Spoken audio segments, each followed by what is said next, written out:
It's time to sit back, relax, and listen to Change Your Attitude, Change Your Life. Change Your Attitude, Change Your Life will inspire, motivate, and empower you. Live your best life now. Listen, learn, think, and decide. Change your attitude, change your life. And now, here's your host, Joan Herman.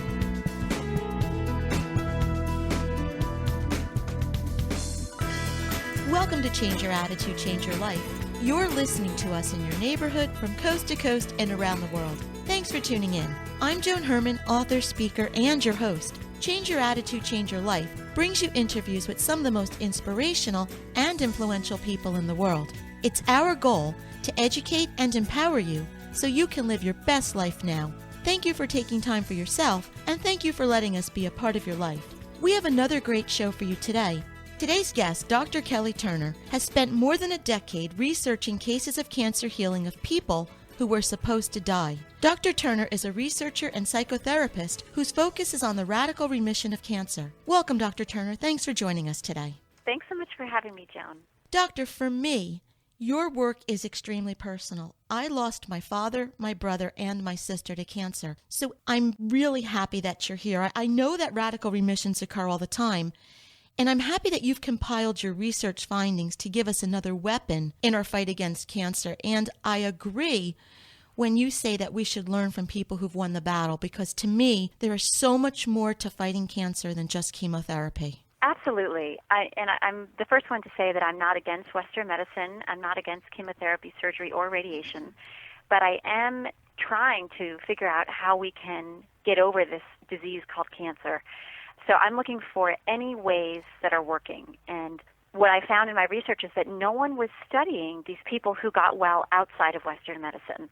And that's too bad, because they have something really important to teach us about how the body can heal itself, but also how cancer operates and what it responds to. So, doctor, let's define radical remission. This is a remission that occurs either without any conventional medical treatment, or after conventional medical treatment has failed to work, or when conventional and complementary methods are used in conjunction to overcome a dire prognosis.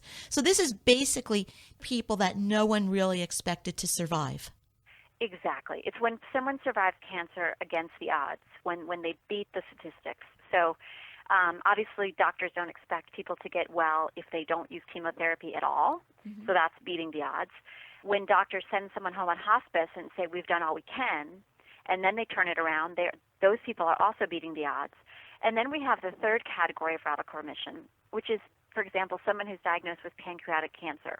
Right now, that's a very tough cancer to beat, and it has a less than 25% 5-year survival rate. So I'm interested in anyone who's beating the odds. So if they have something as serious as pancreatic or stage 4 lung cancer, and they use chemotherapy and other things to get well, I still want to talk to them. So anyone who's surviving against the odds, that's who I study. Diet, stress, emotions, spirituality. These are all the things that we talk about in the show. And they have a major impact on just not preventative health, but in healing cancer once diagnosed. So let's talk about each of these areas a little bit. Let's start with diet. Diet was one of the key healing factors that I found among the radical remission survivors that I study. So I've been studying them for 10 years now, and I've analyzed over 1,000 cases, and I've found these 9 key healing factors that almost all of them use to get better, and they all use all 9 for the most part. Diet is, of course, one of them, and it's perhaps the one that we expect to hear about most. So I was not surprised, but I was happy to hear it, and I can tell you what they did and also the science behind it. So in terms of their diet change, they greatly increase their fruits and vegetables, and we hear that, but I think we need to hear it 50 times because it really is so important for our health to get these vitamins and nutrients from non-processed fruits and vegetables. They also cut out things like meat, wheat, sweets, and dairy products. And they also drank lots of filtered water, and they tried to buy organically when they could. So those are the 4 main changes that I saw in the people that I study. Now, the science behind it is just simply that we have a lot of chemicals in our world right now, including in our food chain. And chemicals are increasingly being linked to cancer. So the more we can get rid of chemicals by eating organically and not eating processed foods, and the more that we can get back to the nutrients that our bodies and our immune systems need by eating fruits and vegetables, the more we're going to help our own immune system fight cancer. Because that's what these people that I study did. They boosted their immune system using their body, mind, and spirit.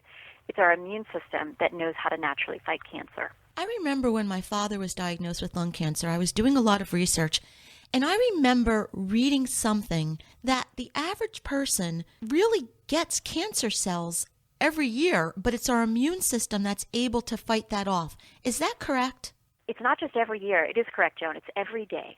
So you and I right now, and everyone listening to this radio show, has cancer cells in their body. They are just bad copies, and your body knows exactly what to do with them. It pops them. Your immune system comes up and pops them. So what we need to do is we need to make sure that our immune system is not overloaded with other things like stress or a poorly functioning digestive system or other things like that that would sort of take the attention away from any cancer cells and make your immune system focus on something else. And the other thing we need to do is keep our immune system really active, right?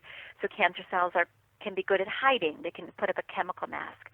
So we want to have our immune system really strong and really active. But you're right, we all have cancer right now, and our bodies know what to do with it. How important are positive thoughts versus negative? And does that refer back to epigenetics, that we can change our cellular composition based on our thoughts? It refers back to the whole system. I love epigenetics, and I'm glad you brought it up. But it's more than just the genome. It's actually every part of our body is affected by our thoughts. So yes, there were, of the 9 key healing factors that I found in my research, 7 of them are mental and emotional. Only 2 were physical. So that just shows you how key the mind is in impacting the physical health of the body. When it comes to things like epigenetics, what we're finding is that even 6 weeks of a mental change. I love this one study that was recently done. They took people who had never meditated before and taught them how to meditate through a 6-week program. And their genetic markers before and after those 6 weeks were statistically significant for having less cancer genes turned on. So it turned cancer genes off, and it turned on your healthy genetic markers. So, and that was 6 weeks for people who had never done it before. So you really can change your mind quickly, which then leads to changing your body quickly. And then that would tie into the spirituality aspect of it. Yeah, the spirituality aspect, a lot of people when they think of these radical remissions, what comes to mind are these faith healings. I found that spirituality was one of the 9 key factors, but it's not that people were only healing just with spirituality. You really sort of need to take care of your whole body, mind, spirit system. When it comes to spirituality, though, what I found in the people I study is that it's not so much about what they believe, but how they practice. So spiritual practice seems to bring our bodies and our brains into a sort of deeply relaxed healing state. So when people are in deep meditation or in prayer, their bodies and their brains start emitting this flood of healing hormones from the master glands in the brain. So your spiritual practice actually becomes a way to heal your body because you are activating certain parts of your brain to send out these healing chemicals. So it doesn't really matter what your spiritual practice is, but anything that's going to slow down your heart rate, switch your nervous system from sympathetic to parasympathetic, anything that's going to calm you down and let you just be at peace, that turns on all the healing elements in your body. It's incredible. I mean, they hook up people who are in deep prayer to these machines, and you can just see on the fMRI machine parts of their brain lighting up. And it's not just your brain. You're sending messages to your whole body with that brain light up to clean out cells, to digest your food, all these things that we're not doing when we're stressed. So, yeah, spirituality, when it's done as a practice, absolutely scientifically heals your body. So, Doctor, what were the common factors that you found among nearly every radical remission survivor? Well, there were 9 of them. Some of them we talked about, like diet. The other physical one was herbs and supplements. And then the other 7, again, were mental, emotional, and spiritual. One of them was deepening your spiritual practice. Another one is increasing positive emotions. And the rest of them really sort of go into this idea of how we can use our minds to boost our immune system in very subtle ways. Were these people conscious of what they were doing, or did this just happen? Was it a regular part of their life? Well, that was my big question, because so many people say, oh, these are just flukes, this happened by accident. And that's why I don't use that word spontaneous remission, because when I started researching these cases and actually talking to these people, which no one had ever really done before, they told me they were upset about that word spontaneous. They're like, it wasn't spontaneous. I worked my tail off to get well. For them, it was very purposeful. They made radical changes in their life. Some of them changed every aspect of their life in big ways. And I think what that comes down to is what one of the healers that I study mentioned, which is everyone has a different change they need to make, and you just need to keep changing until you find the change that your body was asking you to make. So that gives you a little bit of power, because with cancer, we're so afraid. But if you can just say, okay, my body is saying something needs to change. For some people that I studied, they needed to change their marriage. For other people, they needed to change their diet. For other people, they needed to change where they lived. They were living in a moldy, toxic house.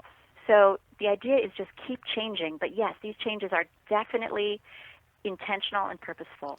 Every one of us dreads hearing those words, you have cancer. And if someone ever does hear those words, what's the first thing you recommend that person does? Take a deep breath and realize that other people have been here and they have gotten well. Because when you're in fear, your body can't heal. And unfortunately, in our society, the word cancer is just so fearful. It was for me, too. I mean, that's why I began studying this, because I was afraid of it. And I was counseling cancer patients, and they were, honestly, many of them were dying. And it was really upsetting me. And when I found that no one was studying these healing cases, I wanted to do something about it. Well, now that I've studied it, I am much less afraid, because the body has an incredible ability to know what it needs to heal. So first, I would say take a deep breath. And the second thing I would say is get quiet, maybe do a guided imagery, light a candle, and just ask yourself, what's one of the first things I need to do to help my body heal? And don't be surprised about the answer, because following your intuition was one of the key healing factors I found. And it was very surprising to me that came up. I mean, that's not a very scientific thing, right? Mm-hmm. Following your intuition. But it came up over and over again. The deep part of you, the base of your brain, the reptilian brain, is very instinctual. And it often knows long before the thinking part of our brain understands that the back part of our brain knows what we need. And so that's when I interview people, they say, I just heard this voice and it said, move to the ocean, move to the ocean. And what they find is that the house that they've been living in for 20 years was filled with asbestos or something. So take a deep breath, sink down into your intuition, which is the part of your brain that has been around for millennia, and ask that part of yourself, that deep part of yourself, what do I need to do to become whole?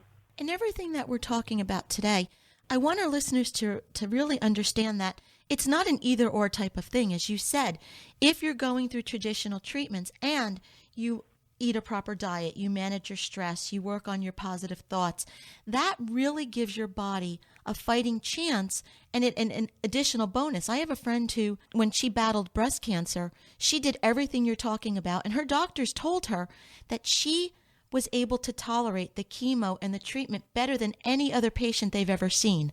So it's not always an either or, but at least, you're offering a lot of hope and you're offering a lot of tools to people to use in their arsenal against this cancer, this dreaded disease.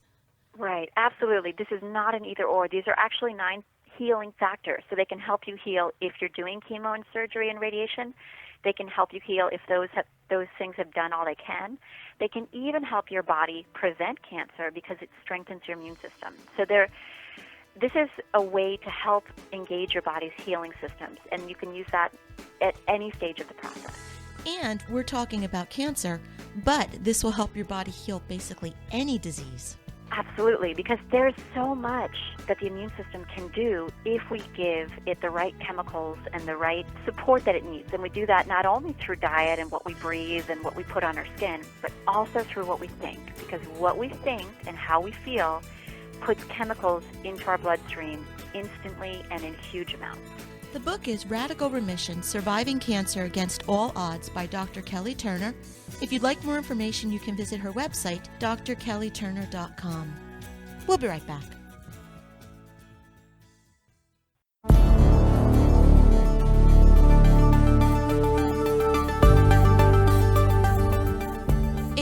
for this week's Medical Minutes. Joining me today is Karen O'Sullivan, a holistic health coach and founder of Appetites for Life.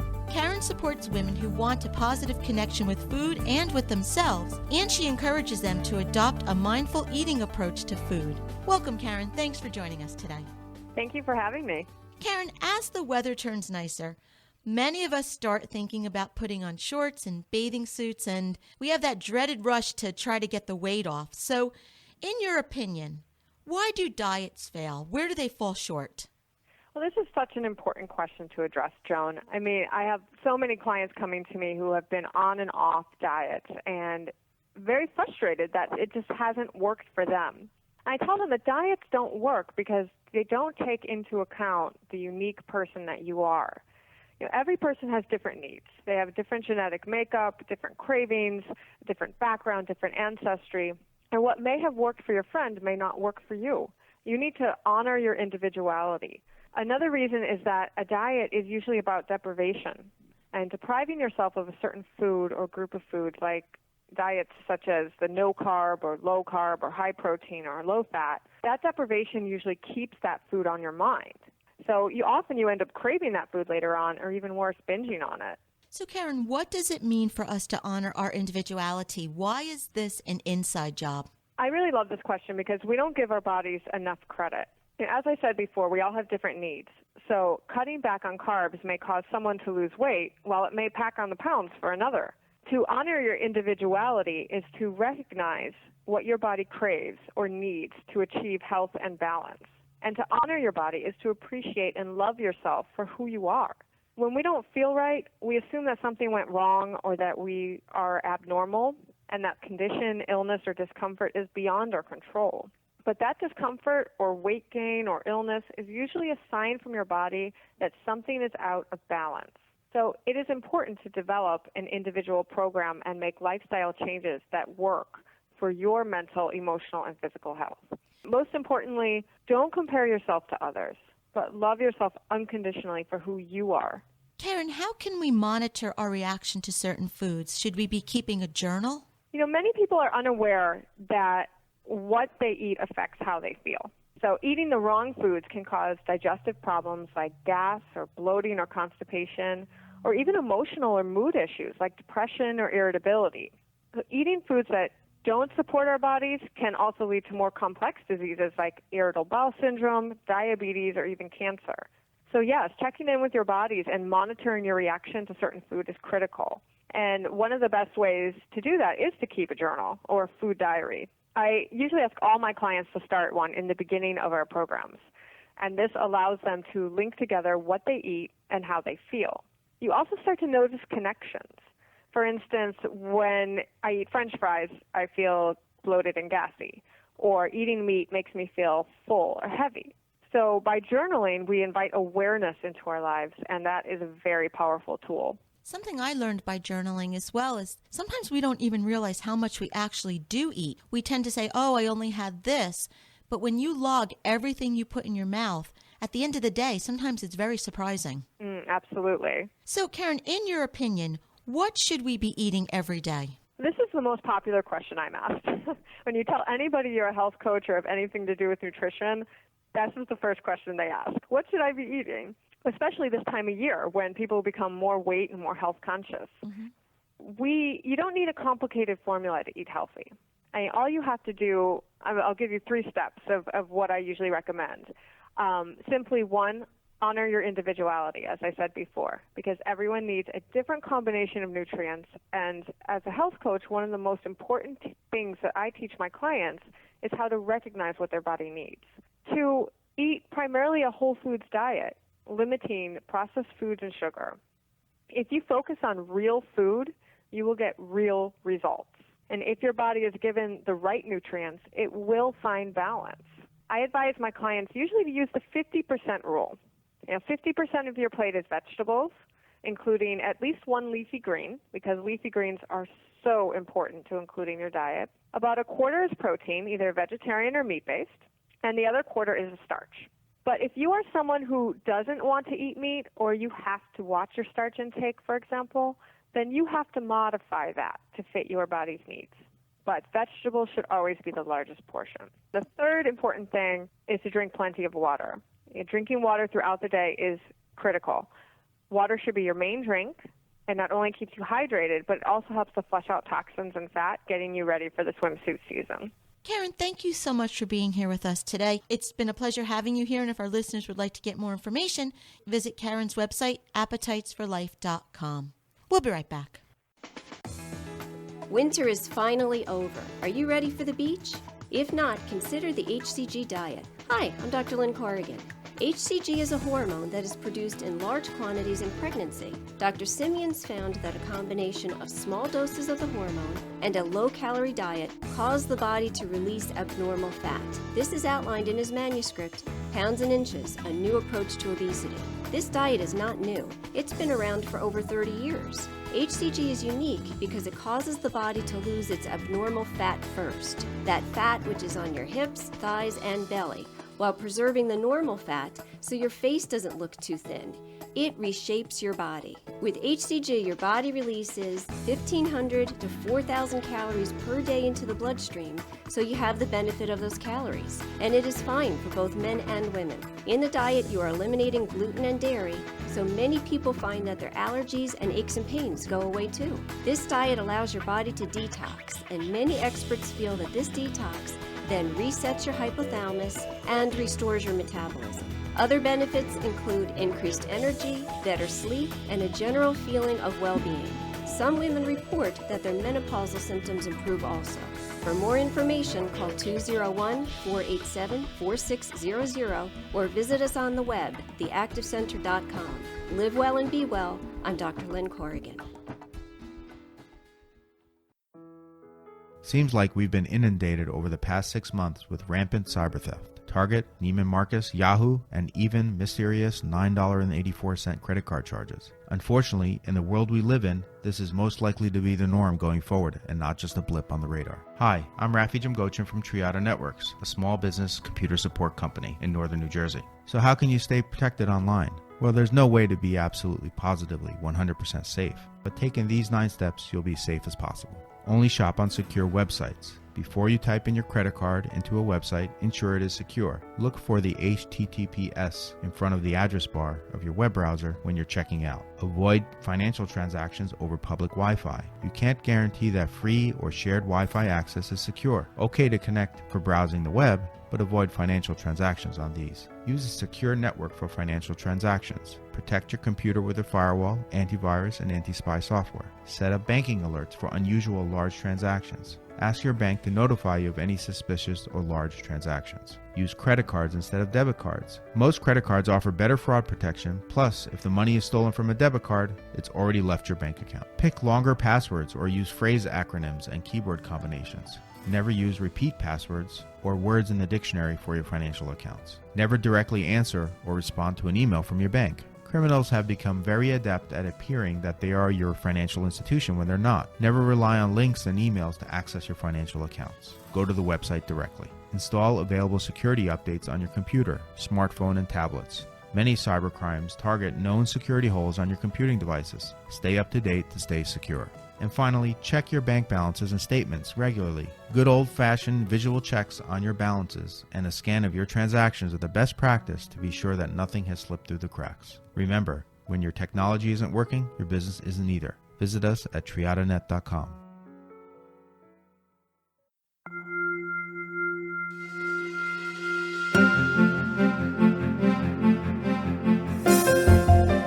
We all want to live happy, productive lives, but sometimes we just need a little help. Our Coach on Call experts provide strategies to help you live your best life now. Joining me today is Karen Chow, a communications and presentation expert, success stylist, media personality, and sought-after speaker and industry leader. Karen blogs for the Huffington Post and has co-authored 2 books. She's working on her own forthcoming book. Welcome, Karen. Thanks for joining us today. Thank you for having me, Joan. Always a pleasure. Today's topic, I believe, is a very important one. We're going to talk about why it's so important for us to be mindful of the way we say something, not just what we say, but the way in which we say it. So why do you think that it's so important for us to realize the way we're saying something and not just the words that we say?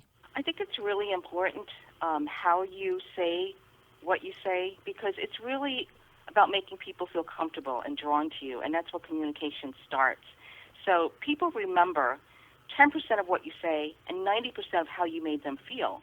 So I think the key to accomplishing what you want to accomplish is, yes, being knowledgeable and articulate is important because it helps to present you in a good light and to be perceived in the way you want to be perceived. But being knowledgeable and not articulate won't earn you any brownie points, and being articulate with nothing to substantiate your conversation won't necessarily elevate you as an influencer.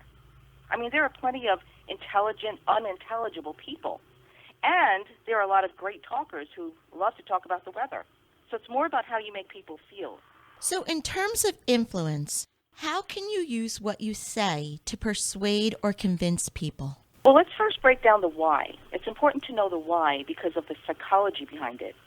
Why would someone want to influence another, right?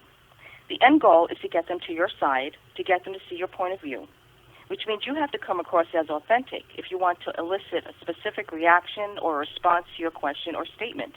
And that statement could be as subtle as a compliment.